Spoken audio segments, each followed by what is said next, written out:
Estos avances son resultado de un trabajo conjunto del gabinete y trataré de presentar la información de manera muy breve y muy puntual con unas pocas láminas que creo ilustran lo que queremos decir de una manera bastante clara. Por favor, son resultado de un trabajo. Quisiera empezar diciendo que hace 2 consejos de ministros constituimos un grupo interministerial de trabajo.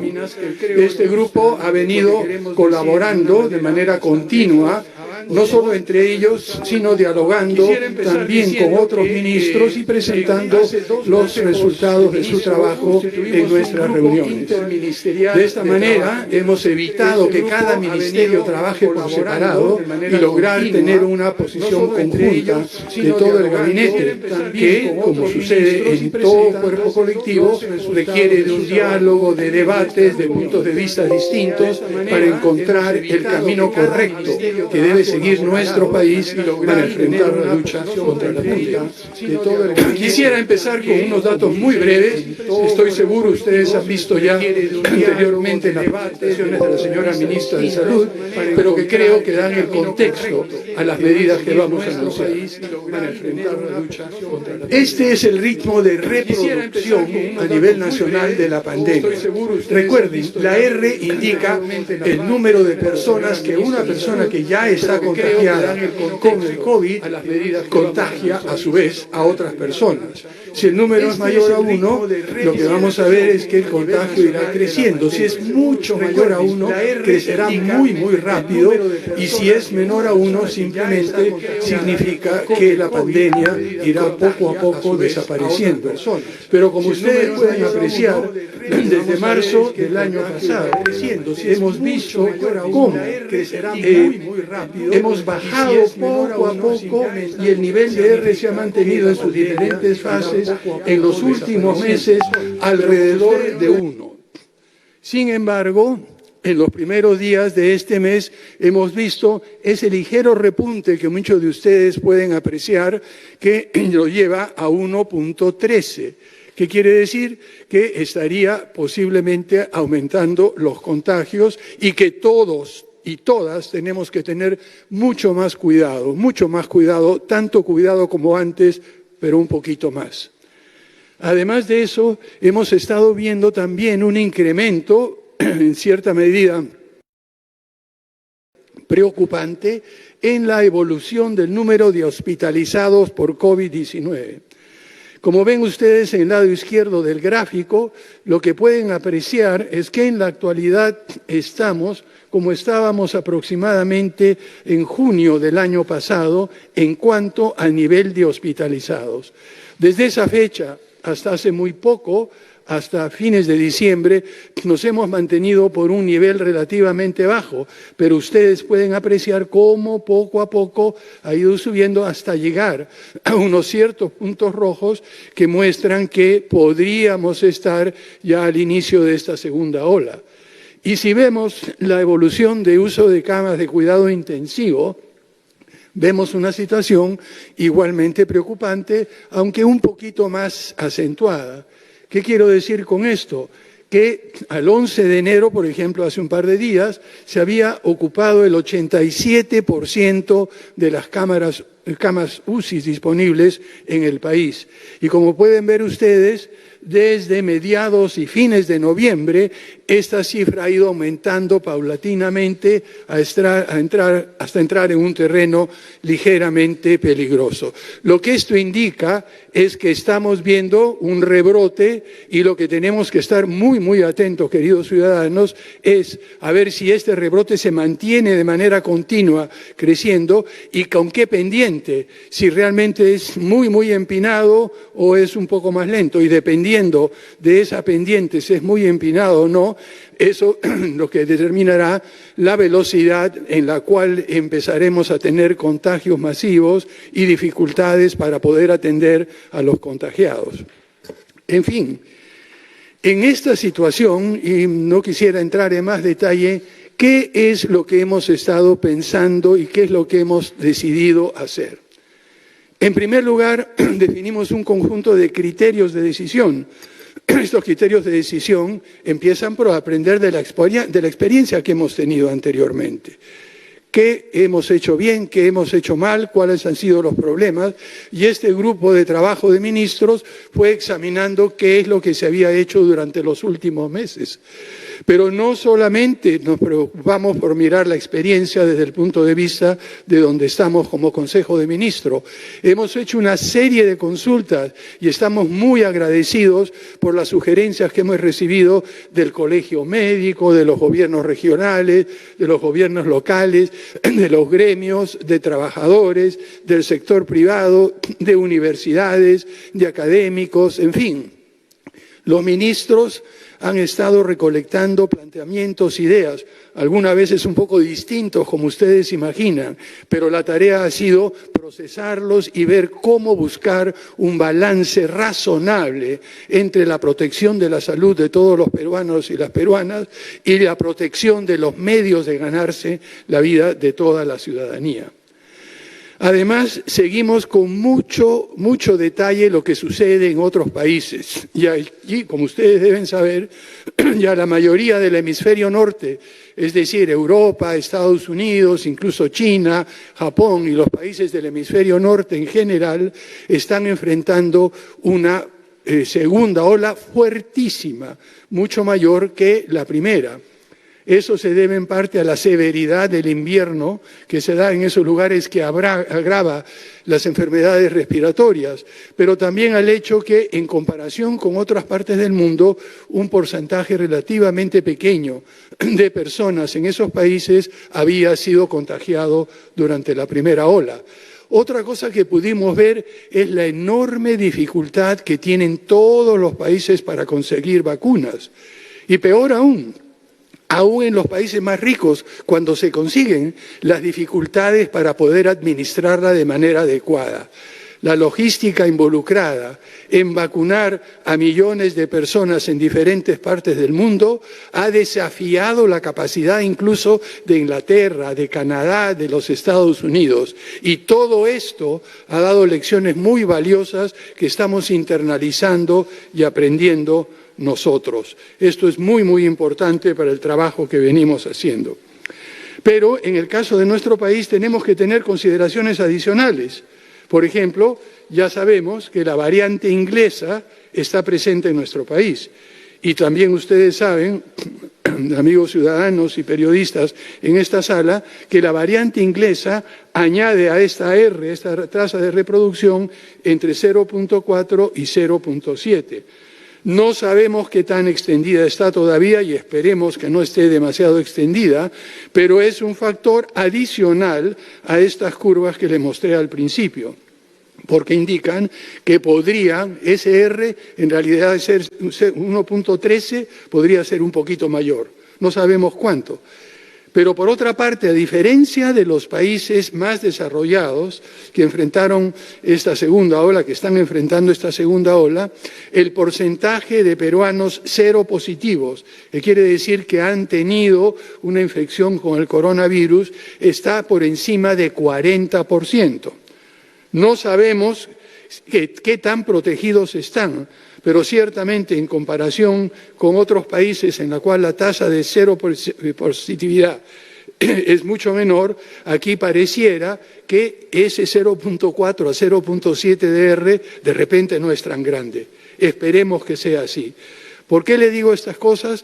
Porque sabemos, por lo que los epidemiólogos nos cuentan, de que estas cifras son estimadas, de que no se conoce incluso en otros países más avanzados que nosotros estas cifras en detalle.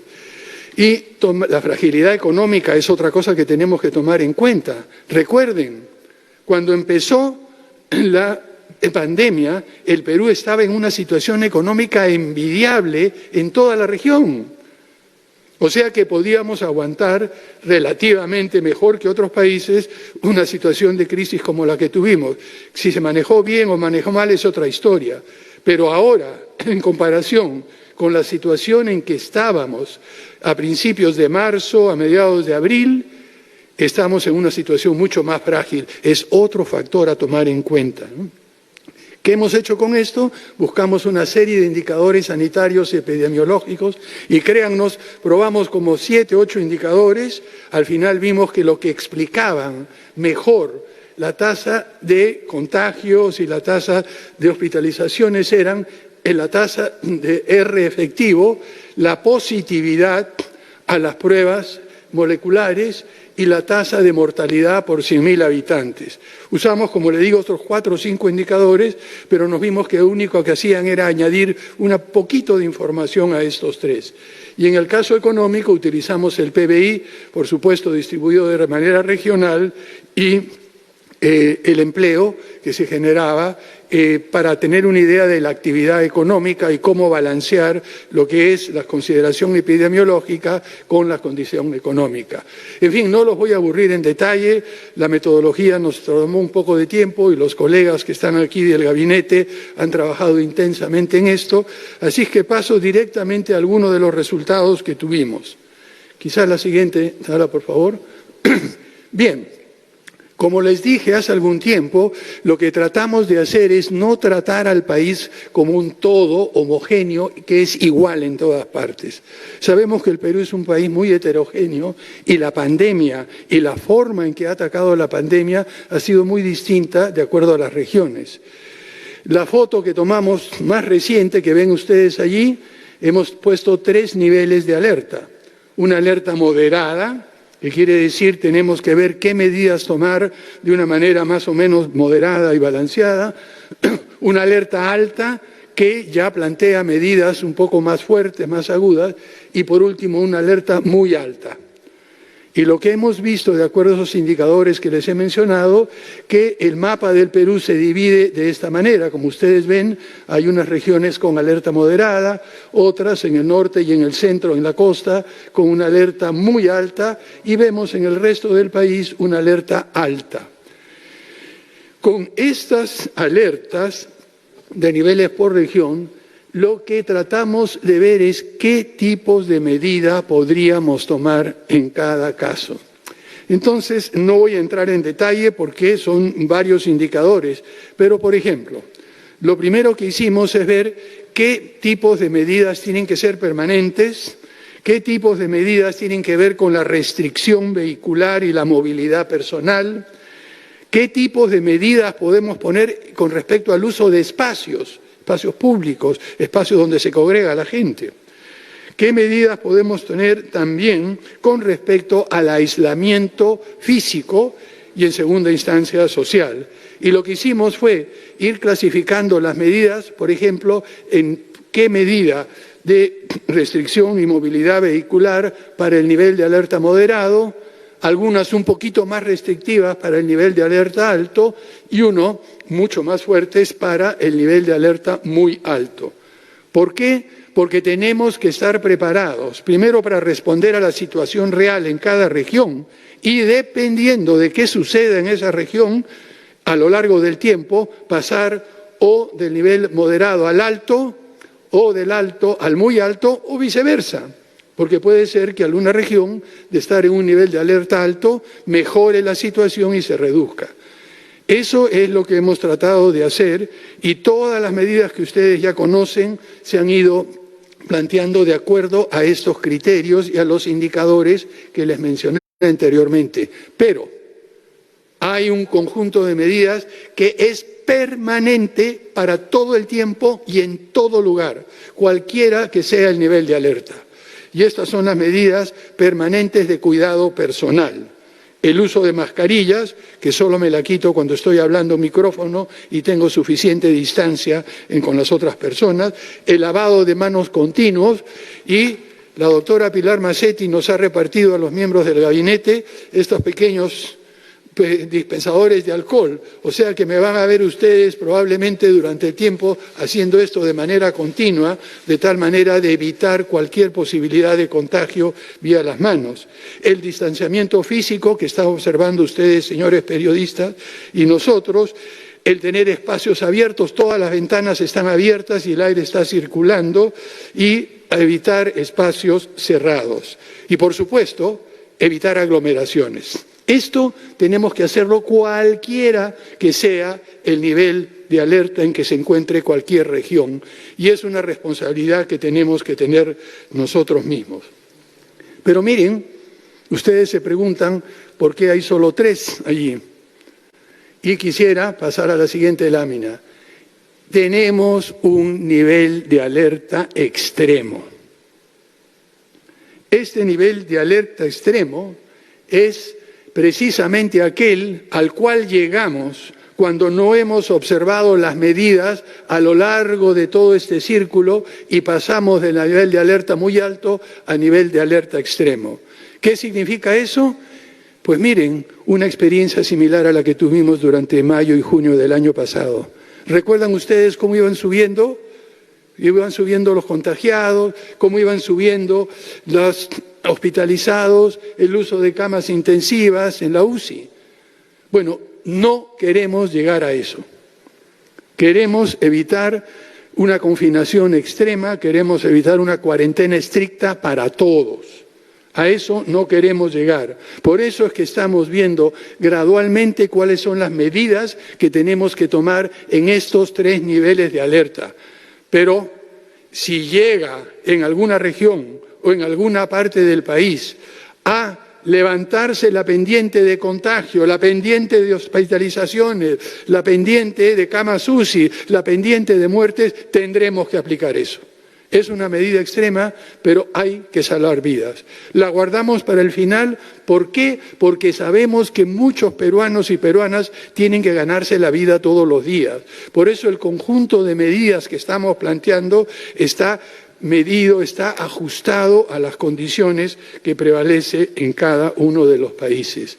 Además, por supuesto, estamos tomando medidas también para los viajes internacionales, ya los anunciarán en mayor detalle. Y lo más importante de todo, quizá decirles, esta es la foto de hoy. Y una cosa curiosa, yo recibo y todos los ministros recibimos de nuestra ministra Pilar Macetti todos los días a las 5 de la mañana una situación del país a esa hora. Y ustedes creo que también la reciben. Entonces, los indicadores de salud los estamos siguiendo continuamente.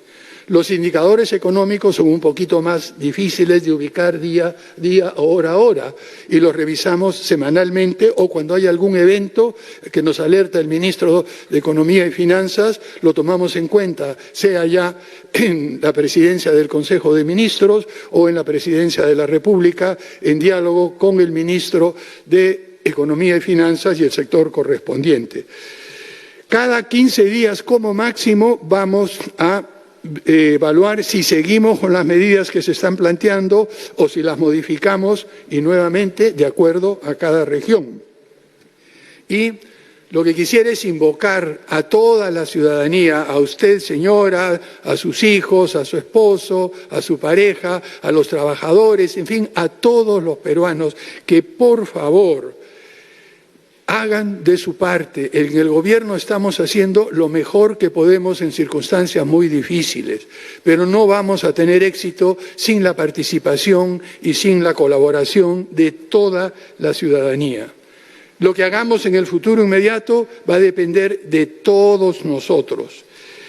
Y estamos avanzando también, como ya lo saben, para vacunar a todos los peruanos y peruanas lo más pronto posible y ojalá logremos el objetivo de que antes de que venga el invierno crudo poder haber vacunado a la gran mayoría de personas que están necesitando de esta vacuna.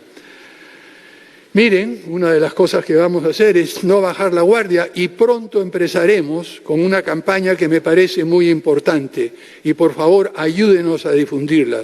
Señores y señoras, pongamos el hombro por el Perú y vacunémonos todos y todos cuando llegue el momento. Muchas gracias. Empezamos con la ronda de preguntas y de acuerdo al sorteo, el primer periodista elegido es César Zorrilla de la República. Por favor, les reiteramos a los colegas que va a haber una sola pregunta por periodista y ha habido un sorteo para cada una de estas. Adelante, por favor. ¿Qué tal? Muy buenas tardes con todos los presentes. La primera consulta que le quería hacer es, ¿cuál es el plan de contingencia de salud para este rebrote? Llamado por usted hoy día rebrote, pese a que el día de ayer la ministra de Salud dijo que ya estábamos en una segunda ola que se va a aplicar en hospitales como en postas. Asimismo, le quiero consultar, su gobierno está en falta por no ejecutar la ley que permite el retiro de los fondos de la ONP. Le quiero preguntar, ¿le dará viabilidad al retiro de 4.400 soles para los afiliados al Sistema Nacional de Pensiones? Finalmente, Perdón, señor, disculpe, dijimos una pregunta y una cosa que les digo, si un periodista hace más de una pregunta, nosotros escogemos cuál contestar. O sea que pongan ustedes cuidado en la pregunta que quieren hacer. Está bien. Bien, yo me imagino que la que le preocupa a usted ahora es la primera pregunta sobre el plan de salud. Sí, básicamente ya. Eso y usted hoy día dijo un rebrote, perfecto, ¿no? El día de ayer la ministra había dicho una segunda ola. Lo que quisiera indicar antes de pasarle la palabra a la señora ministra de Salud es que lo que hemos dicho es que de un rebrote estamos pasando al inicio de una segunda ola. En eso estamos en este momento.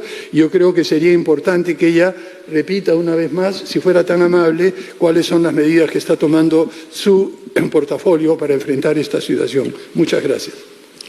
Gracias, señor presidente. La respuesta que se ha estructurado viene desde el mes anterior, donde cada una de las regiones ha armado su plan de segunda ola en conjunto con el Ministerio de Salud, de tal manera que cada uno de ellos ya está trabajando en esto. Dos aspectos que son extremos. Por un lado, la hospitalización y por otro lado, el primer nivel. Para la hospitalización viene el refuerzo de las camas UCI que se han visto durante los últimos meses utilizadas para otras funciones. Algunas están regresando, como habrán visto ustedes, algunas regiones están aumentando su cantidad de camas, pero igualmente hoy día estamos desplazando con apoyo de un avión de las Fuerzas Armadas que va a ir recorriendo regiones, estamos desplazando equipos de ventilación asistida. El Ministerio dispone de 160 equipos de ventilación asistida que está repartiendo y hoy día mismo se está también haciendo la adquisición de otros equipos más que se encuentren ya disponibles en el país. Estos equipos se van a repartir en cada una de las regiones según la necesidad y la capacidad de la región de manejarlos. Igualmente, se está llevando un número adicional de equipos de protección personal y de medicamentos. En los meses previos, en la baja transmisión, ya hemos repartido a las regiones equipos de protección personal y medicamentos. Igualmente, estamos llevando en estos vuelos y por tierra a otras regiones para el primer nivel de atención lo que quedaba de balones. Hemos repartido ya 5.000 balones que han ido a los establecimientos de tipo 1.3 y 1.4 del primer nivel. Hemos repartido 350.000 oxímetros para los 1.3 y 1.4 y estamos llevando 2.000 balones adicionales que se van a repartir entre los 1.3 y 1.4, que son los establecimientos de primer nivel. Y un pedido especial a los gobernadores regionales, con los cuales ya hemos conversado, para que cautelen que esos insumos realmente lleguen al primer nivel y allí también el apoyo de la ciudadanía y de los periodistas para que avisen a los gobiernos regionales cuando algún establecimiento 1.3 o 1.4 no tenga los insumos, el balón y los oxímetros que va a necesitar. Son los dos extremos que estamos cubriendo en este momento. Iván Escudero, de Exitosa. Presidente, muy buenas tardes. Iván Escudero, Exitosa. Presidente, ¿cuáles son las medidas, en todo caso, de restricción, si nos la puede dar claras, por favor? Y si hay o no segunda ola, presidente, y si van a haber esas medidas estrictas como toque de queda, ampliarlo para que quede clara la población. Muchas gracias. Bien, muchas gracias. Como le digo, estamos al inicio de esta segunda ola y depende de nosotros y del cumplimiento de las medidas que vamos a proponer y que van a explicar los miembros del gabinete, el que se reduzca la pendiente de contagios, de hospitalización y de camas UCI a un nivel como el que teníamos hace unas pocas semanas. Recordemos también que esto es en parte el efecto de las fiestas de Navidad y de fin de año y que vamos a ver todo el impacto recién en una semana o dos. Por eso es que estamos poniendo tanta atención y por eso es que hablamos del inicio de una segunda ola.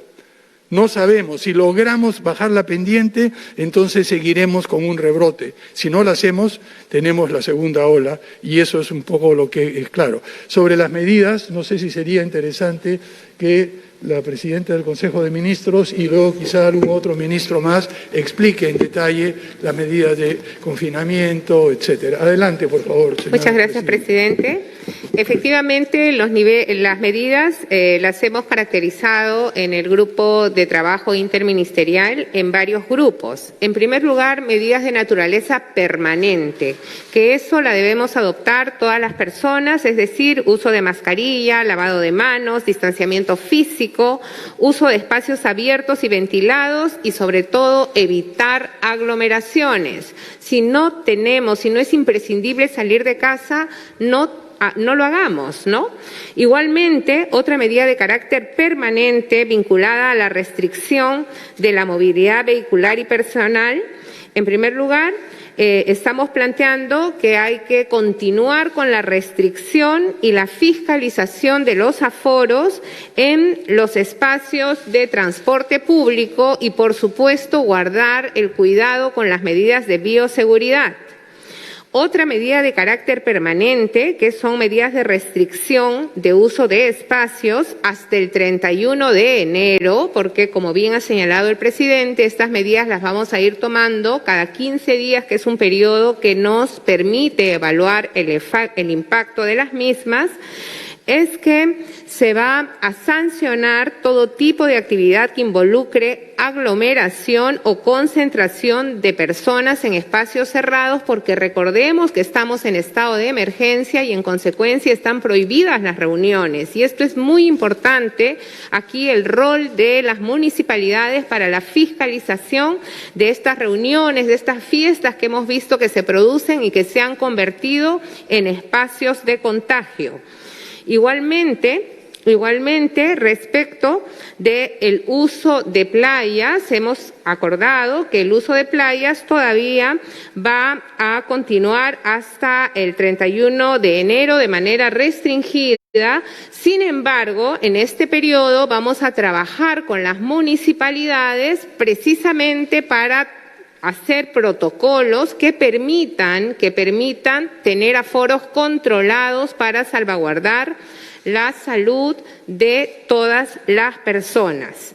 Finalmente, dentro de las medidas vinculadas al aislamiento físico y social, una medida de carácter permanente que debemos adoptar mientras continúe la pandemia es promover el trabajo remoto tanto en el sector público como en el sector privado. Sabemos que hay un sector importante de trabajadores independientes que no les queda otra que salir a trabajar fuera de sus hogares. Pero todos aquellos trabajadores y trabajadoras que estamos en el sector público y privado, invocamos a continuar en la medida de lo posible con el trabajo remoto, porque todo ello evita la aproximación física y las aglomeraciones. Le pido al ministro del Interior que le pido al ministro de Educación que nos ayude a precisar las medidas específicas según los territorios ubicados en lo que hemos denominado el nivel de alerta moderado, el nivel de alerta alta y el nivel de alerta muy alta. Ministro, gracias. Muchas gracias. Muy buenas tardes. Efectivamente, en el grupo de trabajo interministerial e interdisciplinario que hemos desarrollado un conjunto de medidas para las medidas de restricción y movilidad vehicular y personal que estarán vigentes hasta el 31 de enero de este año, aquellos territorios que están con nivel alto de alerta van a tener restricción en el tránsito vehicular los días domingos.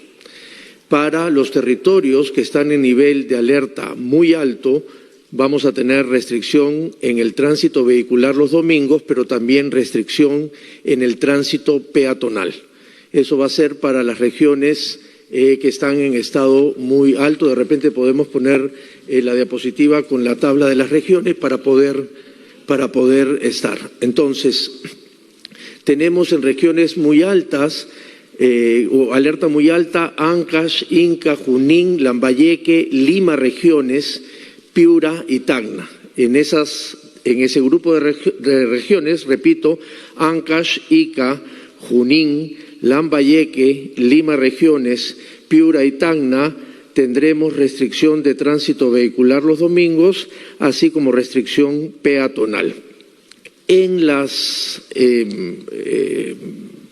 regiones con nivel de alerta alto, que son Arequipa, Apurímac, Cajamarca, El Callao y Lima Metropolitana, Cusco, Huánuco, La Libertad, Madre de Dios, Moquegua, Pasco, Puno y Tumbes, solamente tendremos restricción vehicular los días domingos. En el resto de regiones, Amazonas, Ayacucho, Huancavelica, Loreto, San Martín y Ucayali, no hay restricciones vehiculares para los días domingo y, por supuesto, tampoco restricciones peatonales. Eso en cuanto a medidas de restricción de movilidad vehicular y personal. Para la medida de restricción de usos y espacios, el ministro José Luis Chicoma, de la Producción, nos va a comentar las medidas. Muchas gracias, ministro. Buenas tardes. En términos de los aforos, las restricciones en aforos también están agrupadas en estas mismas regiones, en esos tres grupos de alerta moderada, alerta alta, alerta muy alta, y hemos agrupado las actividades comerciales en tres. Están, por un lado, las actividades que reabrieron a principios de diciembre, donde están gimnasios, casinos, cines, teatros y artes escénicas. Ahí, en las de riesgo moderado, estamos en un aforo del 40%. En las regiones, en los territorios de alerta alta, está el 30%, y en las de alerta muy alta está el 20%. El segundo grupo de actividades se refiere a centros comerciales, tiendas por departamento, galerías y otras tiendas también. Y ahí en el grupo 1 de alerta moderada está el 50%, el grupo 2 de alerta alta está al 40% y el grupo 3 de alerta muy alta está al 30%. El tercer grupo está compuesto por los restaurantes, que en las regiones con alerta moderada está el 60%, en las que tienen alerta alta está el 50% y alerta muy alta al 40%. Estoy hablando de los aforos, y esto se ha agrupado de acuerdo con la naturaleza de la actividad y de acuerdo con los riesgos que presentan. Agregando algo con respecto a lo que la Premier dijo, que es muy importante también, es que ahí le pedimos a los gobiernos locales, a los clientes y a otros establecimientos que controlen cómo se están manejando las licencias también. Hay muchos locales con licencias de restaurantes que están funcionando como bares o discotecas, y esa irresponsabilidad nos puede perjudicar a todos los que están siendo responsables. Gracias. Muchas gracias. Siguiente pregunta de José Carmen, del diario Expreso. Buenas tardes, presidente. Buenas tardes a todos los ministros. La pregunta era respecto a la llegada de las vacunas, porque en un inicio se hablaba de que iban a llegar a finales de enero, luego se abrió la posibilidad de que de repente hubiera un retraso y llegara en febrero. En general, ¿cuál va a ser el cronograma real de las llegadas de la vacuna de Sinopharm y también de la vacuna AstraZeneca? Porque se habla que será a partir de septiembre, pero no se ha mencionado, digamos, una fecha exacta. Muchas gracias. Bien, muchas gracias. Lo que nosotros podemos dar, los procesos de negociación y de entrega son bastante complicados, en el sentido de que no es que uno va, como cualquier lugar, en una farmacia y compra y se la entregan inmediatamente. Hay una serie de protocolos de seguridad, permiso de salidas, permisos de entrada. El compromiso que tenemos con Sinopharm es que esto llegue antes de fines de enero. Estamos tanto en China, nuestro embajador allí, como las autoridades del Ministerio de Salud, del Ministerio de Economía y Finanzas, del Ministerio de Relaciones Exteriores, trabajando muy intensamente para que esto se cumpla. Lo que estamos a la espera ahora es de la fecha definitiva de entrega en Beijing de la vacuna. Ya estamos con todas las negociaciones para el transporte que va a traer desde Beijing hasta los almacenes de Senares cerca del aeropuerto y luego empezar la distribución. Nosotros confiamos, y esto es lo que está programado, pero no le puedo decir exactamente qué día y a qué hora va a llegar esto, pero sí confiamos que llegue antes de fin de mes el 1.000.000 de vacunas para empezar todo el proceso de vacunación. Solo quisiera añadir algo puntual, que mientras eso sucede, también está trabajando todo el equipo de logística de vacunación y la idea es que apenas lleguen esas vacunas al suelo peruano, estemos listos para iniciar el proceso de vacunación. Joana Castro, de RPP. Presidente, ministros, buenas tardes. Estamos en directo para la multiplataforma de RPP Noticias. Les quería preguntar, en todo caso, si podrían ser un poco más específicos en cuanto a las medidas para cada región, para que los ciudadanos no tengan confusión, y si estas incluirían, por ejemplo, alguna restricción también en el desplazamiento terrestre o aéreo. Si podríamos ser un poco más puntuales. Por favor, señora Presidenta del Consejo de Ministros. Sí, muchas gracias. Vamos a complementar, gracias por la pregunta, con las medidas de aislamiento físico y social.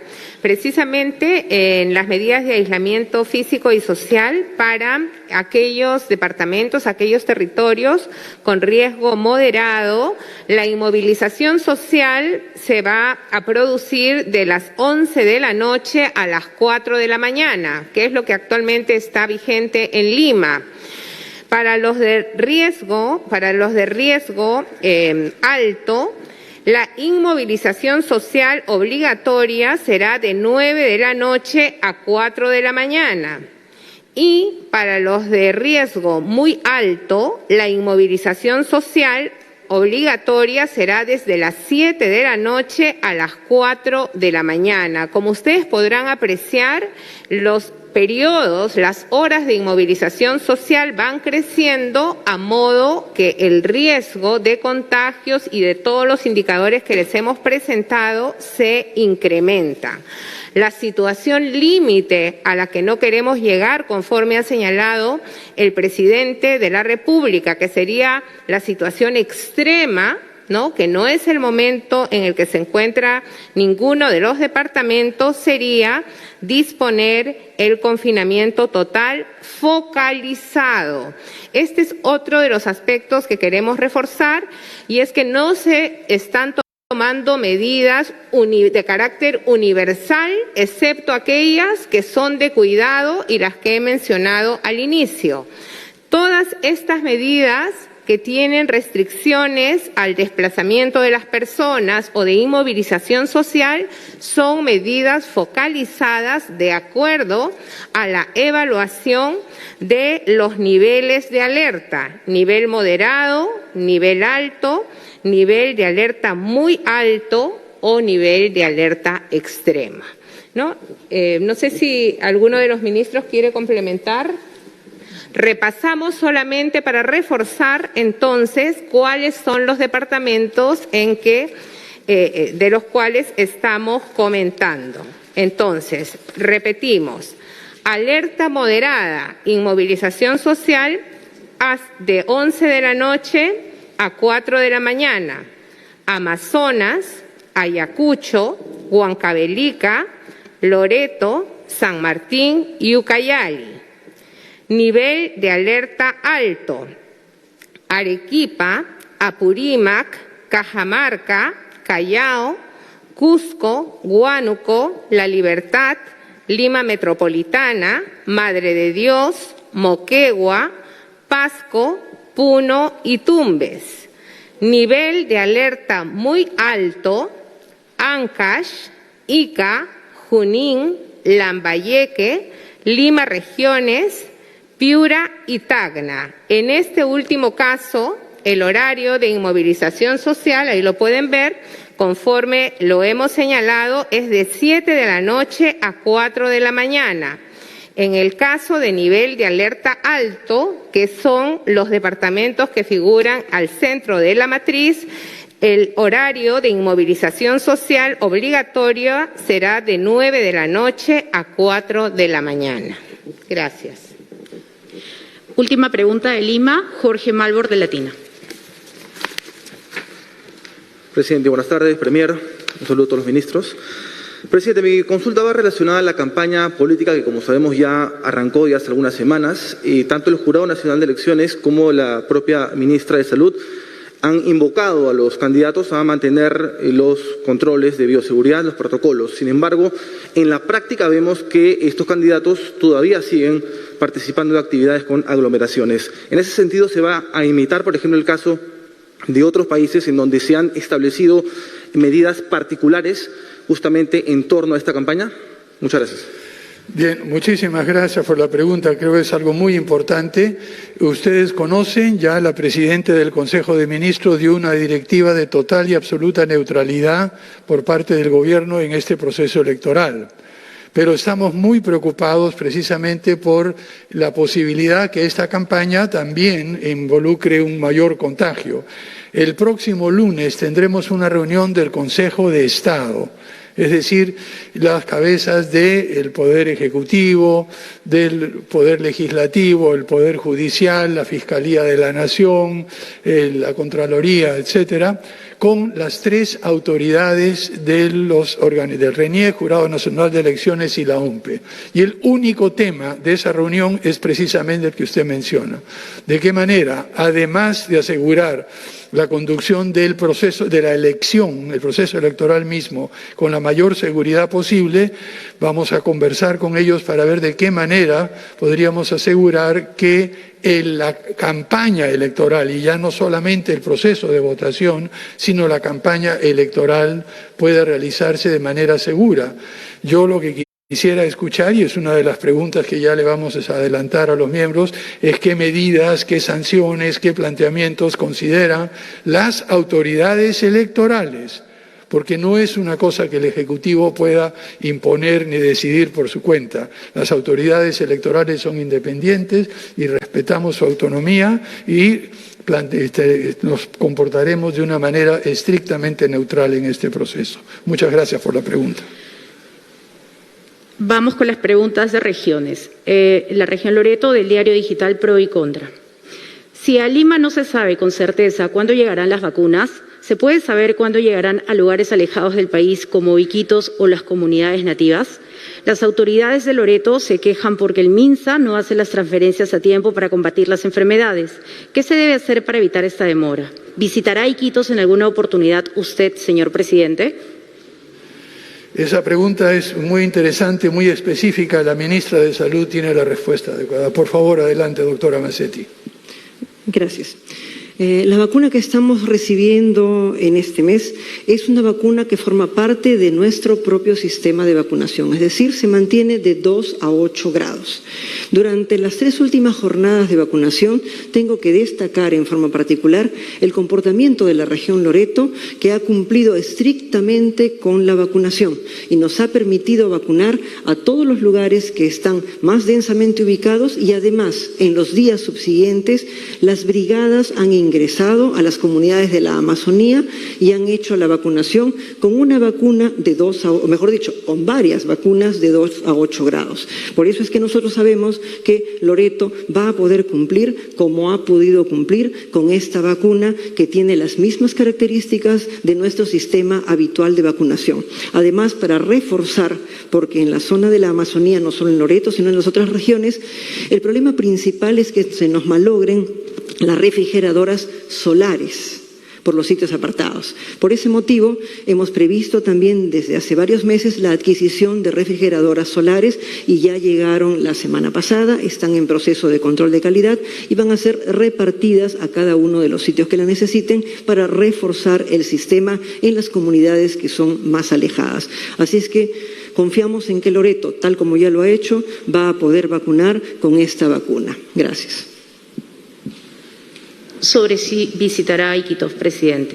¿Sobre qué, perdón? Si visitará a Iquitos. Por supuesto.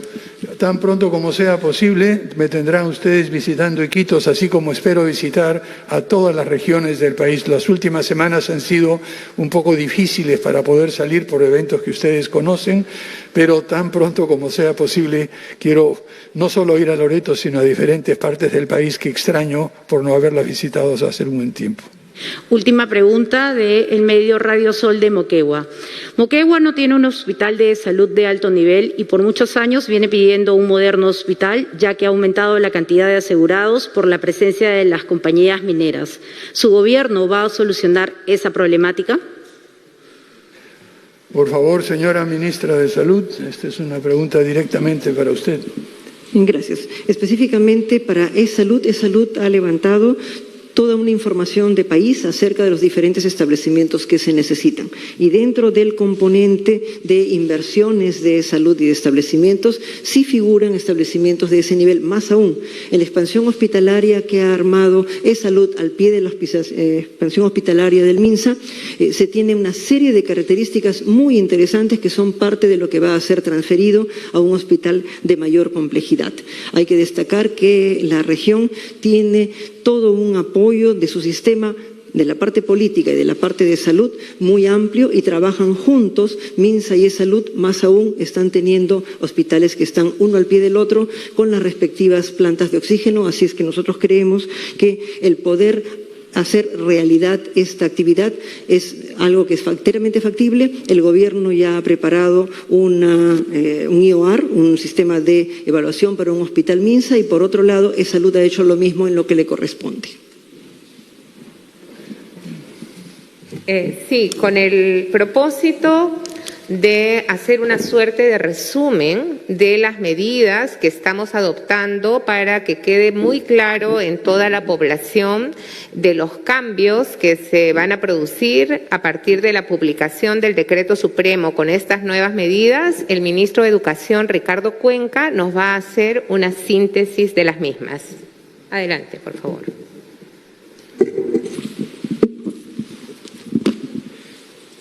Muy bien, síntesis, resumen como en clases. Si dejamos las regiones, para las medidas que van a entrar en vigencia entre el 15 y el 31 de enero.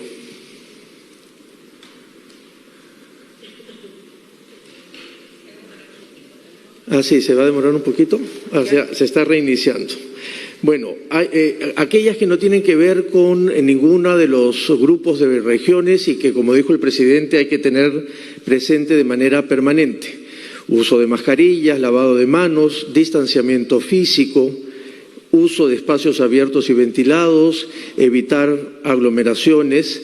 Por favor, restringir y fiscalizar el aforo y el uso de medidas de bioseguridad en el transporte público, sancionar todo tipo de actividad que involucre aglomeraciones o concentración de personas en espacios cerrados, usos de playas todavía cerradas hasta tener los protocolos en coordinación con los gobiernos locales, promover el trabajo remoto en los sectores públicos y privados. Y ahora sí, en la síntesis para cada una de los grupos de regiones. Para las regiones que tienen alerta moderada, es decir, Amazonas, Ayacucho, Huancavelica, Loreto, San Martín y Ucayali, las medidas son las siguientes. En cuanto a los aforos, casinos, gimnasios, cines, teatros, artes escénicas al 40%. Centros comerciales, galerías, tiendas por departamento y tiendas al 50%, restaurantes al 60%, iglesias al 30%, inmovilización social obligatoria de 11 de la noche a 4 de la mañana para las regiones que están en la columna de alerta moderada. Para las regiones que tienen nivel de alerta alto, que son Arequipa, Apurímac, Cajamarca, Callao, Cusco, Huánuco, La Libertad, Lima Metropolitana, Madre de Dios, Moquegua, Pasco, Puno y Tumbes, las medidas específicas para este grupo de regiones son la restricción del tránsito vehicular los días domingo, aforos de casinos, gimnasios, cines, teatros, artes escénicos al 30%, centros comerciales, galerías, tiendas por departamento, tiendas al 40%, restaurantes al 50%, iglesias al 20%, inmovilización social obligatoria de 9 de la noche a 4 de la mañana. Para las regiones que están en el nivel de alerta muy alto, que son Ancash, Ica, Junín, Lambayeque, Lima Regiones, Piura y Tacna, las medidas son las siguientes. Restricciones en el tránsito vehicular los días domingo y además restricción del tránsito peatonal también los días domingo. Los aforos permitidos para casinos, gimnasios, cines, teatros y artes escénicas, el 20%. Para los centros comerciales, galerías, tiendas por departamento y tiendas, 30%. Restaurantes al 40%. Iglesias al 10% y la inmovilización social obligatoria es de 7 de la noche a 4 de la mañana. Entonces, esto igual van a tenerlo por escrito para que puedan tener claramente en la nota de prensa las disposiciones. Solo faltaría, señora Premier, el anuncio para los viajes. Sí, vamos a complementar con los anuncios para los viajes, pero antes quisiera decirles que la norma, el decreto supremo con todas estas medidas será publicada el día de mañana y por tanto entrará en vigencia pasado mañana, es decir, a partir del día 15 de enero hasta el 31 de enero estarán vigentes las medidas que hemos mencionado. Quiero señalar también que hemos sostenido reuniones con los representantes de los gobernadores regionales a través de la Asamblea Nacional de Gobiernos Regionales y las mancomunidades regionales, así como también con los representantes de las municipalidades, los alcaldes, representantes de mancomunidades regionales, mancomunidades municipales, AMPE, el alcalde de la Municipalidad Metropolitana de Lima, con quienes hemos conversado de estas medidas y también de este enfoque de adopción de medidas desde la realidad territorial. En cuanto a los vuelos internacionales, continúan suspendidos los vuelos provenientes de Europa hasta el 31 de enero. Ustedes saben que esa medida se adoptó a partir de la variante COVID y le cedo la palabra a la ministra de Comercio Exterior y Turismo para que complete esta información. Gracias, Premier. Bueno, sí, esa precisión importante. Como ustedes saben, en la actualidad, aquellas personas que ingresen a nuestro país tienen que venir con una prueba negativa PCR. Esto se mantiene todavía vigente hasta el 31 de enero. Asimismo, también tienen que cumplir con un periodo de cuarentena de 14 días, lo cual se mantiene vigente. Sin embargo, se va a dar una facilidad que es aquellas personas que quieran hacerse una prueba adicional al 6º día de la cuarentena y si ésta sale negativa, pueden continuar con su recorrido con toda normalidad. Este es un pequeño cambio que se está introduciendo en esta norma que, como les repito, tiene vigencia o va a tener vigencia hasta el 31 de enero. Gracias. Bien, creo que esto era todo lo que teníamos que comunicar por el momento. Y solamente un tema adicional que no ha salido en las preguntas, pero en los últimos 2 días aproximadamente hemos visto una serie de preocupaciones y preguntas sobre la privatización de la vacuna contra el COVID. Quisiera indicar con toda claridad que el decreto que dio origen a esta mala interpretación realmente es simple y llanamente hablaba de un registro de sanitario y nada más. Quisiera dejar completamente claro, quisiera dejar realmente establecido que en este momento es el gobierno peruano quien está negociando con los proveedores de vacunas. No tenemos información sobre ninguna empresa privada que lo está haciendo, ni tampoco que ninguna de las empresas proveedoras de vacunas esté negociando con empresas privadas en ninguna parte del mundo. Por lo tanto, estas preocupaciones son totalmente infundadas.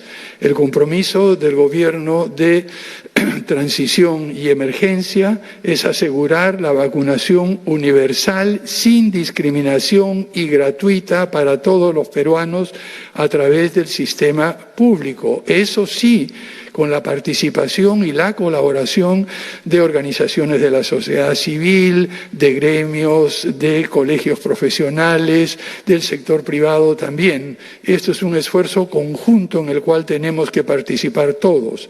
Pero por favor, que no quede la menor duda que la vacuna estará disponible gratuitamente para todos los peruanos y peruanas en el plazo más breve posible que logramos concretar con los proveedores de vacunas. Y no deberían tener ningún temor con respecto a eso.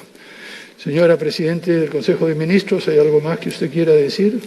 Nada, presidente, ha quedado muy claro que el Estado garantiza las vacunas para todas las peruanas y para todos los peruanos. Gracias. Muy bien. Bien, muchísimas gracias a todos ustedes y hasta una próxima oportunidad. Muchas gracias. La conferencia de prensa. Bien, entonces tenemos medidas para los próximos 15 días, es decir, a partir del 15 hasta el 31 de enero, medidas que tienen que ver con el aislamiento que ya se ha dado de acuerdo a las consideraciones de niveles de alerta sanitaria, alta, moderada, nivel de alerta alto, nivel de alerta muy alto. En el caso de Lima, lo que nos compete es que vamos a tener pues un nivel de confinamiento desde a partir de las 9 de la noche. Volvemos con ustedes en Ciudad Centrales.